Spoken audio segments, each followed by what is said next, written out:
Alright, Deutschland. Hallo meine Freunde. Willkommen zu einem neuen video. Somebody specifically said I should look at German urban legends, and I thought to myself, that's actually pretty crazy. So I went to go, look this up, and I stumbled across this gem right here off of the most amazing top 10. We're going to be checking this out today. If you guys haven't already, make sure you like, comment, subscribe, turn your post notifications. We're going to be watching this thing.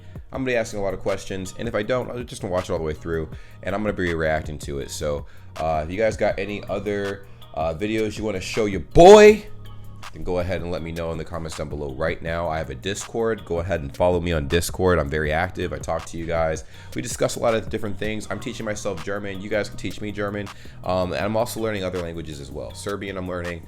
Trying to speak, some Hindi and stuff every now and then, and some Chinese. But you guys can help me out with all those things. Let's not waste any time. Let's get straight into this thing and see exactly what we're working with. Coming at number 10 now, we have the Moorbach Monster. The town of Wittlich is said to be the last place in Germany where a werewolf was spotted and killed. The story goes that a soldier named Thomas Schweitzer raided a farmhouse there with some soldiers. They murdered the family, and according to legend, as Thomas killed the husband and sons, the wife laid a curse on him. From now on, at each full moon, you will change into a rabid wolf. What? Is this where the werewolf originated from? That's crazy. Cried. From that day on, he began to change. He became more brutal and murderous. His appetite for violence and blood grew too much, and his fellow soldiers actually left him. He eventually abandoned civilization altogether and chose to live feral in the woods. Locals began to talk of the Wolfman who lived out there in the trees. Then the killings began. Wait a minute, so that movie Wolfman, was that based in Germany? Dang, that's crazy. Wolfman was blamed for the brutal slaughter of people and livestock. Nobody suspected it was Thomas until he raped a local girl called Elizabeth. A group of villagers confronted him and demanded that he pay for his crimes. He fled but was confronted near the village of Moorbach. They killed him, and in order to stop him from returning as a werewolf, a shrine with a candle was placed at the gravesite. Legend says that as long as a candle is kept burning there, the creature shall be bound to the grave. Oh, you already know how this goes, man. I've seen way too many horror movies to know how this goes.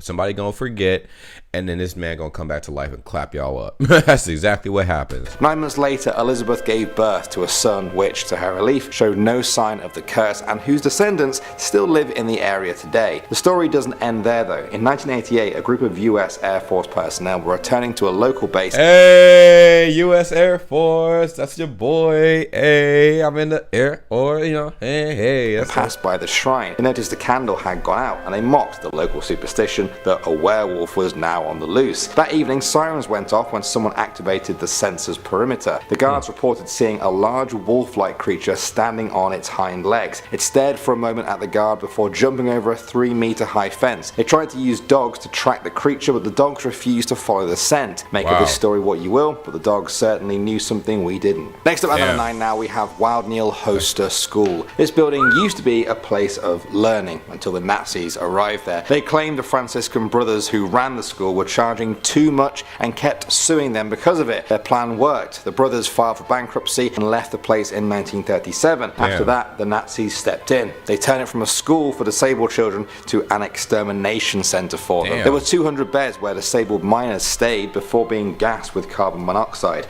Oh, fuck. That sucks. That's crazy. They did it slowly. A death could be drawn out over a week. When the war was finally over, it was found that 97 children had been killed. Their causes of death range from wasting to pneumonia to cardiovascular weakness. In the years since then, people have reported hearing the sounds of children crying in the hallways at night or weeping where their beds used to be. Bro, that's like some if you guys have seen The Shining and how that house is, that's like those kind of vibes. I'm not with those kind of vibes. That's crazy. Some have even described the sound of wails of pain echoing down through the years. At number 8 now, we have the Marksman. The story goes like this. One day, a marksman went out hunting for deer and wild boars. However, the dark autumn forest made it hard to see them. He was approached by a shady salesman who covered his face. The man offered the marksman 7 bullets with one condition. The first 6 bullets will hit whatever the marksman wants to hit, but the man gets to choose where the 7th 7th one goes. The marksman agrees. He quickly becomes famous in the town, bringing home kill after kill. He catches the eye of the prettiest girl in the town and they fall in love. Soon though, all 6 bullets were used up, and when he shoots the 7th, it goes astray and hits his love in the chest, killing her instantly. Dang, that sucks. Salesman then appears to the grieving marksman and reveals himself as the devil. He tells the marksman that if he lives a good life now, he will be reunited with the girl after death. He tries this but soon falls in love with another girl and marries her instead. 1 year to the day after the fatal incident, the marksman rode through the forest where he came to a clearing. Skeletons were dancing around cold flames there. One of the skeletons belonged to the girl that he first loved. It entranced him and he danced with it into the night. The next morning, the villagers found him and his horse dead at the edge of the forest. What? Moving on to number 7 now, we have Baden Barracks. This place is known as one of the most haunted places in all of Germany. As you can tell from the name, it was originally a barracks. Now it's a museum, but that hasn't stopped the hauntings there. According to local legend, on certain nights, the ghosts of German soldiers, some of them in World War II uniforms, can be seen wandering the grounds. That's crazy. I have an honest question. How many of y'all believe in ghosts? I need to know in the comments down below right now. How many of you guys believe in ghosts? I'm very curious to see how this is going to turn out in the comment section. Let me know.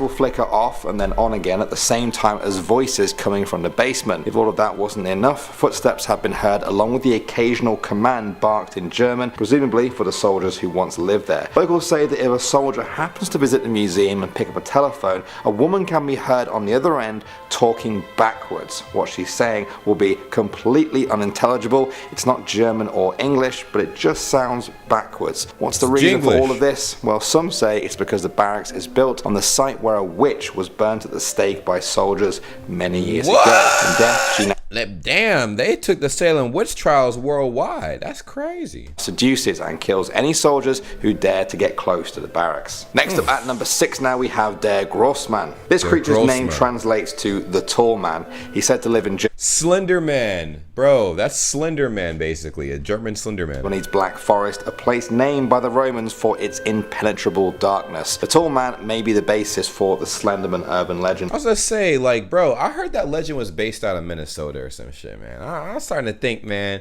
I don't know, Chief. I feel like these are derived from some American shits, bro. Nah, but this dude straight up looked like Slenderman.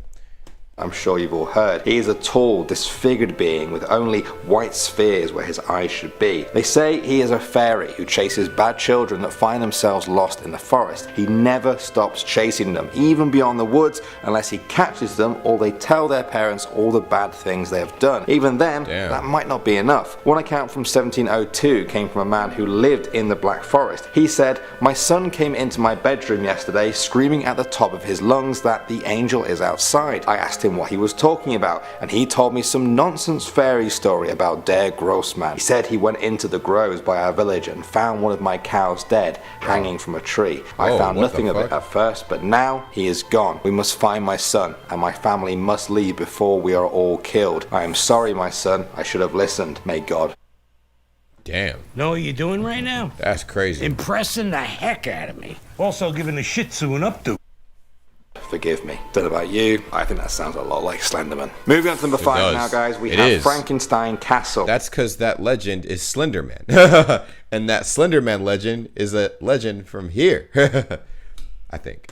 Yes, this place was the inspiration for the original Frankenstein novel. It was built over 1,000 years ago and inhabited by various members of the Frankenstein family until they died out in the 1600s. The last member of the family was killed in a chariot accident on his way to visit his one true love, Anne-Marie. She was left waiting for him and died of a broken heart. Now, she is said to wander the castle looking for her lost love while he wanders elsewhere, both of them trying to find each other in the afterlife. Another owner was Conrad Dippel von Frankenstein.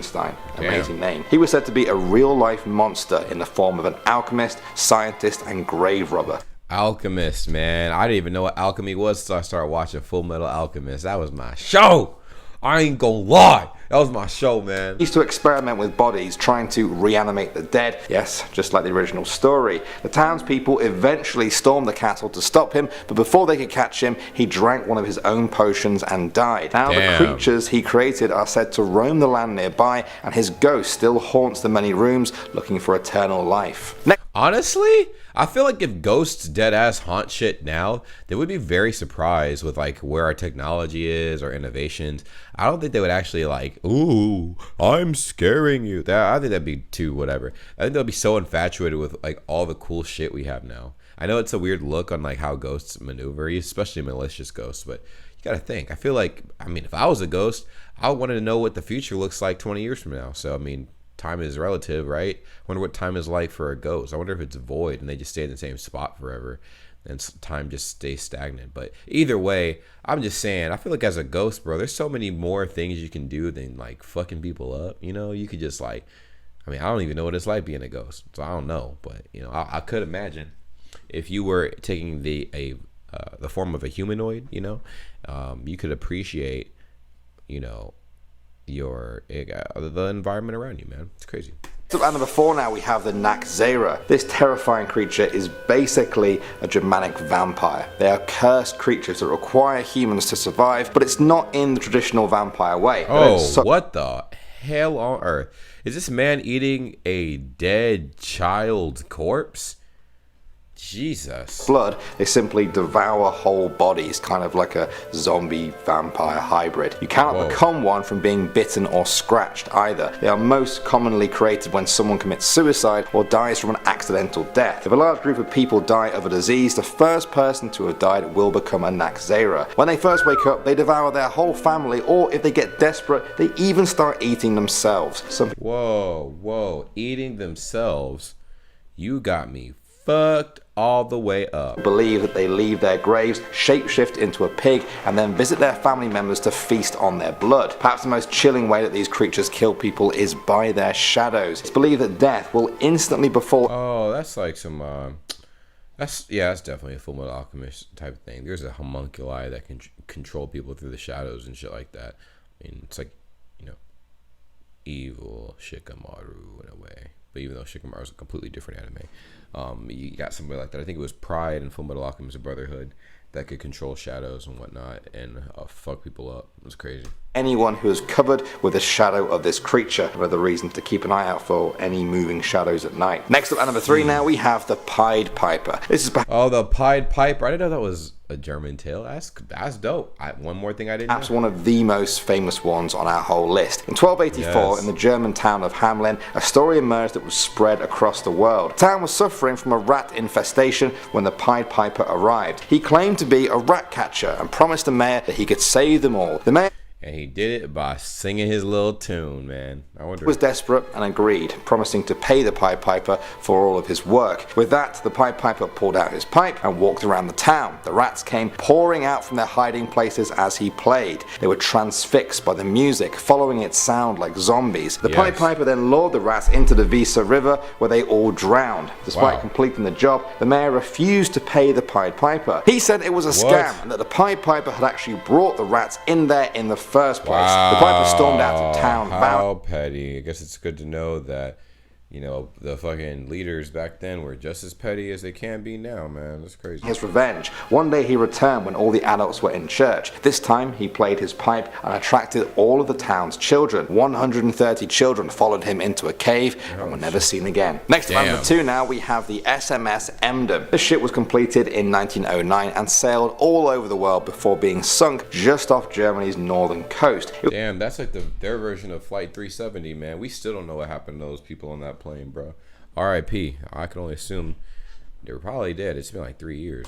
Returning from a long journey around the whole world. On the day of its return, loved ones of the sailors were gathered at the harbour, ready to welcome them home. However, the harbour master refused them entrance due to a personal grudge. As they waited, a storm brewed. It got worse and worse, battering the ship until it could hold out no longer. The Emden sank and there were no survivors. The distraught families cried out in pain across the harbour. In the centuries since then, many locals report the same thing. On a full moon, especially on a stormy night, the ghost ship of the SMS Emden can be seen bobbing over there on the horizon, trying desperately to stay afloat, but always to no avail. And finally, number 1 now, we have the Drude. In Germanic the Drude, what the hell? folklore, this is an evil nocturnal spirit associated with nightmares. They were said to take part in what's known as the Wild Hunt. I feel like these are named after interesting circumstances and shit like that. I mean, obviously that's why they got this, but Jesus Christ, this is funny and serious at the same time, and just bizarre, very bizarre. Just spirits and supernatural beings that were said to bring war or plague or death to anyone who witnessed it. They are often said to be female in appearance, resembling a young woman. They appear in people's houses when they are asleep and sit on them, crushing their mind in their nightmares and their bodies in real life until they give out and die. Once the deed is done, the Drude changes appearance and becomes old and ugly. She is pale and thin. Her feet have 3 large toes, one of which 3 large, ooh, that's gross. is pointing backwards. Perhaps the most scary thing about a Drude is that nothing can stop it from getting to you if it wants to. They are said to be able to enter anywhere, through a window, a crack in the door, even a keyhole. They can even transform into a feather. According to some people, she will never speak but is always recognizable by the sound of her footsteps. Yeah.